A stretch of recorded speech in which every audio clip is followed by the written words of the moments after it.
हाँ जी, पहले देख भी लीजिएगा सर इसको। आप सही नहीं आ रहे, यूं को इसको करेंगे लेफ्ट साइड पे, यूं को। हाँ अच्छा, हम कॉन्ट्रैक्ट एक्ट के अंदर आज बेलमेंट का एक कॉन्सेप्ट है, बेल का। बेल किसको कहते हैं? जामन को, जमानत को। और बेलमेंट क्या है? बेल से निकला स्पुर्दारी।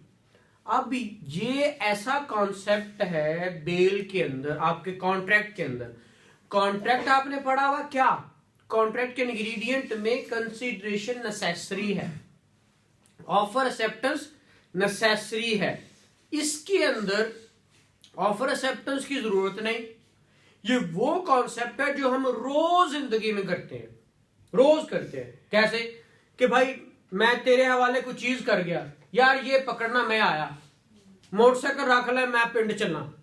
वो पिंड च मैं आया 10 दिन बाद, ते मोटरसाइकिल की ਤੁਹਾਡੇ हवाले ਤੁਹਾਨੂੰ मैं की करवा गया? बेलमेंट। पंजाबी च एक लफ्ज होंदा बेलर ते एक होंदा बेली। पंजाबी दा बेली की होंदा है? बेली किसको कहते हैं पंजाबी में? फ्रेंड को, दोस्त को। बेली दोस्त को कहते हैं ना। तो यहाँ पे भी दो लोग इसमें शामिल होते हैं। कौन होता है? Bailor and bailee. Bailor and bailee, ठीक है। अब बेलर एंड बेली, बेली कौन होता है और बेलर कौन होता है? OR वाला कौन होता है और डबल ई वाला कौन होता है?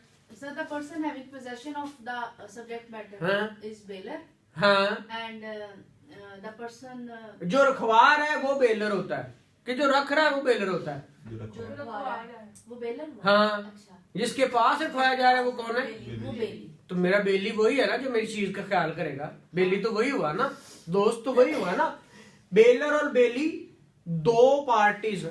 मैंने पहले भी समझाया हुआ आप लोगों को कि लोग मुख्तलिफ होंगे, नाम मुख्तलिफ होंगे, आपको याद करने। जैसे आपका कौन कौन है बताएं जी? प्रॉमिस और प्रॉमिसी Yes, sir. आपने पढ़ा। फिर बेलर बेली, फिर क्या पढ़ा? पान पानी, पान पानी। पान जो होता है ना, पान रहन को कहते हैं, प्लेज को कहते हैं। पान किसको कहते हैं? प्लेज। कॉन्सेप्ट ऑफ प्लेज हम पढ़ेंगे आगे जाके ना, प्लेज क्या होता है। अभी हम आज पान के अंदर प्लेज होता है, प्लेज करने वाला पानर एंड पानी होता है, ठीक है। इसी तरह और कौन होते हैं? Vendor and mortgagor and mortgagee, vendor and vendee. Vendor क्या होता है वैसे? सर परचेजर, सेलर और परचेजर की बात कर रहे हैं ना।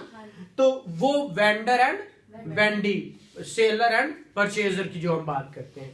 तो यहाँ पे बेलर एंड बेली। हम बात कर रहे हैं बेलमेंट की। तो बेलमेंट का जो कॉन्सेप्ट है, इसके अंदर कंसीडरेशन नेसेसरी नहीं। मैं अपनी चीज आपके पास स्पुर्द कर जाता हूं। अब ये वो चीज है जो आप रोज करते हैं, लेकिन ये इसलिए इसके अंदर लिखी गई है कि इसके अंदर भी कुछ चीजें खराब होने शुरू हो गई। कैसे? मैं आपके पास अपना मोटरसाइकिल रखवा गया, वापस आया तो टंकी टूटी, मोटरसाइकिल ही पंचर, टायर भी खत्म। तो मैं फिर किससे मांगू जाके? लाइबिलिटी किस पे है? लॉ कब आता है? अब सबको पता है कानून कोई भी कब आता है? जब किसी चीज की इंफ्रिंजमेंट होनी शुरू होती है। जब तो स्मूथ चीजें चल रही, कानून की जरूरत ही नहीं है।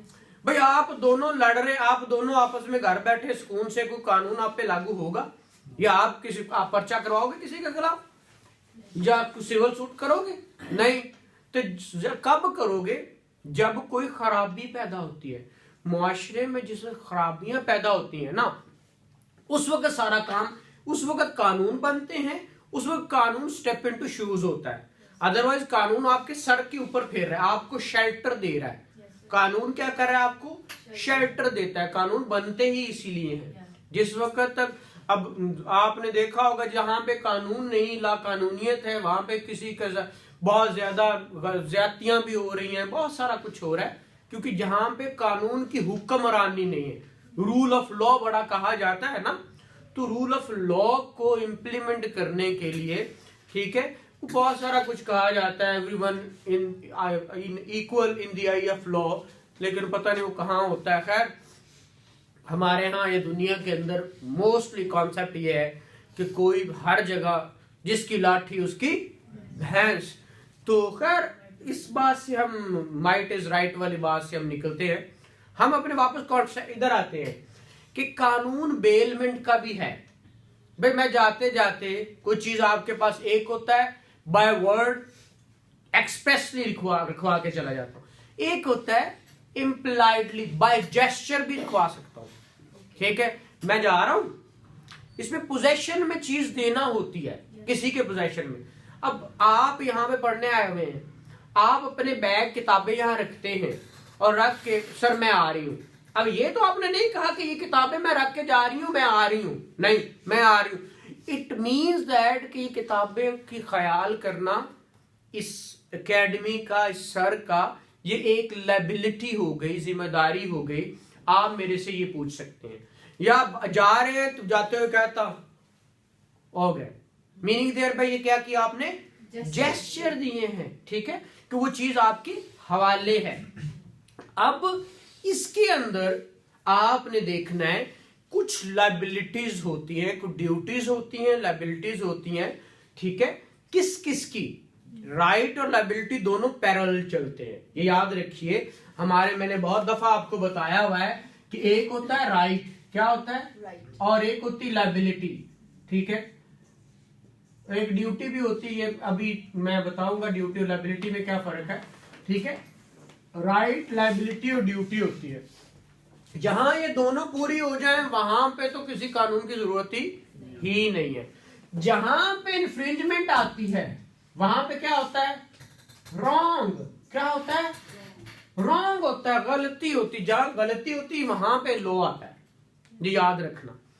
अब दोनों तरफ, एक तरफ राइट है एक तरफ लायबिलिटी। भाई मैं रखवा के गया हूं तो आप, मेरा राइट अगर मैंने रखवाया है तो आपकी लायबिलिटी भी तो है ना। अब इन दोनों तरफ इसके अंदर ये कॉन्सेप्ट बड़ा बड़ा खूबसूरत कॉन्सेप्ट है, आप सारे रोज देखते हैं। ठीक है, आपके रोजमर्रा में आप रोज देखते हैं। अगर मैं रखवा के जा रहा हूं कुछ, मैं पटारी रखवा जाता हूं। व्हाट इज पटारी, सप होंगे ने से। ठीक है, सांप जहां बंद करते हैं ना जो लोग, वो उसके अंदर डालते हैं, वो डिब्बे के अंदर होते हैं, उसको बंद कर देते हैं ऊपर से। अब अगर मैं रखवा के जाता हूं तो उन्होंने 10 के जमा पाए नहीं सप है। ठीक है, वो खोले तो लड़ जाए तो मर जाए, तो फिर नुकसान किसने भरना है। ऐसी सूरत में जिसने बताया नहीं उसने भरना है, उसका जिसके साथ नुकसान हुआ है। फिर दूसरी बात कि मैं अगर चीज रखवा के जा रहा हूं तो आप अपनी चीजों में उसको गड़बड़ मत करो, उसको अलग ही रहने दो। ठीक है, वो जब मैं आऊंगा तो मैं ले लूंगा। उसी तरह ही अगर मिक्स किया है तो कहेगा पाए ना एनु काट के दे, दोनों चीजें मिक्स कर दी, मेरी अलग करके तो अपनी अलग करो। ठीक है, और अगर अलग नहीं होने वाली तो फिर वो कहेगा उसका इसका तखमीना लगाओ और मुझे इतने पैसे दो। ठीक है, ये कॉन्सेप्ट है आपका बेलमेंट का। मैं सिर्फ इसको सम अप कर रहा हूं, आप अपना निकाले, कॉन्ट्रैक्ट एक्ट निकाले, 182 निकाले, सॉरी 148 निकाले। 148 से 181 तक ये चलता है सारा। ठीक है, 148 में बेलमेंट। अब बेलमेंट क्या होती है, इसको कैसे लेके चलना है, क्या नहीं होता इसके अंदर, ये अब आगे हम जाके पढ़ेंगे ना।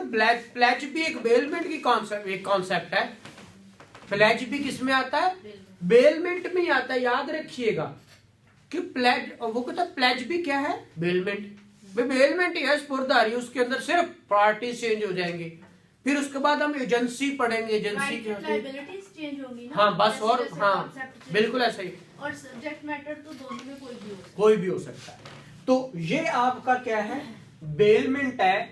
ये आप 148 से निकालेंगे, 148 से 181 तक ये सारा कॉन्सेप्ट चलता है। और इसको आपने जो है वो 1 बाय 1 हम इसको देखते हैं कि इसको किस तरह पढ़ना है, वो हम बे रीडिंग करते हैं। Thank you very much.